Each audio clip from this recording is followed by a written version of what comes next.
প্রিয় নেতৃত্ব, আমাদের গর্ব, আমাদের অহংকার, মান্দা উপজেলা বিএনপির বারবারের সভাপতি বড় ভাই মখলেছুর রহমান মকে ভাই, মঞ্চে উপস্থিত আরেকজন পরিশ্রমী ত্যাগী নেতৃত্ব, মান্দা উপজেলা বিএনপির সাবেক সাধারণ সম্পাদক, সাবেক উপজেলা চেয়ারম্যান জনাব একরামুল বাড়ি টিপু ভাই, মঞ্চে উপস্থিত মান্দা উপজেলা যুবদলের সংগ্রামী আহ্বায়ক নুরুল ইসলাম সহ যুবদলের বিভিন্ন পর্যায়ের নেতৃবৃন্দ, মান্দা উপজেলা বিএনপির বিভিন্ন পর্যায়ের নেতৃবৃন্দ, বিশেষ করে আগত আমন্ত্রিত নেতৃবৃন্দ, সুধীবৃন্দ, সবার প্রতি রইল প্রাণপ্রিয় সংগঠন বাংলাদেশ জাতীয়তাবাদী যুবদল মান্দা উপজেলা শাখার পক্ষ থেকে সংগ্রামী শুভেচ্ছা সহ সালাম, আসসালামু আলাইকুম।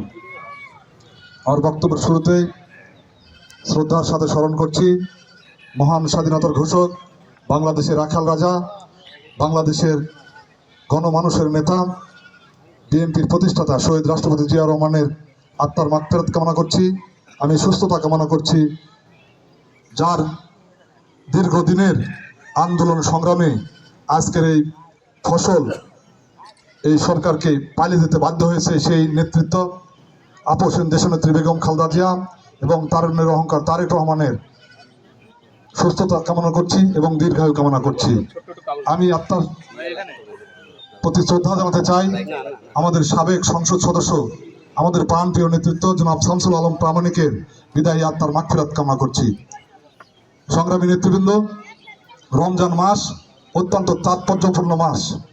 এই মাসে আমরা যদি এক ওয়াক্ত নামাজ আদায় করি, অন্যান্য মাসের 70 রাকাতের সওয়াব আমরা পাবো। আমরা একটি সওয়াবের কাজ যদি করি তাহলে অন্যান্য মাসে 70 গুণ বেশি সওয়াব আমরা পাবো।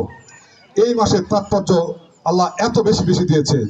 এই মাসে এমন একটি রজনী দিয়েছে, সেই মাসে যদি আমরা ইবাদত বন্দেগী করি তাহলে 1000 মাস উত্তম সওয়াব আমাদেরকে আমলনামায় দেওয়া হবে।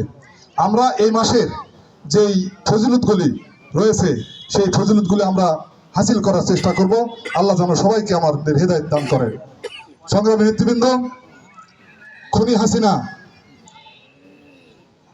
সাধারণ মানুষের তুফের মুখে পালিয়ে গেছে। আজকে সারা বাংলাদেশে মানুষ স্বস্তির নিঃশ্বাস ফেলছে। আমাদের দেশনেত্রী বেগম খালেদা জিয়াকে দীর্ঘদিন যাবৎ কারাবরণ করে রেখেছিল, শুধু অর্থটি এখন 8 কোটিতে রূপান্তরিত হয়েছে।